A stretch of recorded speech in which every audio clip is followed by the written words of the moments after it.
তোমার বাসি ও শ্যাম তোমার বাসি। শ্রীমতী রাধারানী বলছে, কালা অমন করে রাধারানী বলে বাসি আর বাজিও না। তোমার বাসির সুর শুনে আমি যে ঘরে রইতে পারি না।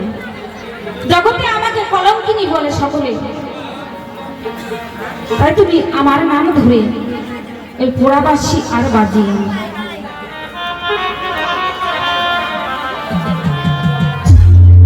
স্বামী তোমার বাসি ও শ্যাম তোমার বাসি। স্বামী তোমার বাসি কেন বলি রাধা বাসি শুনিল বলে রাধা রে বলে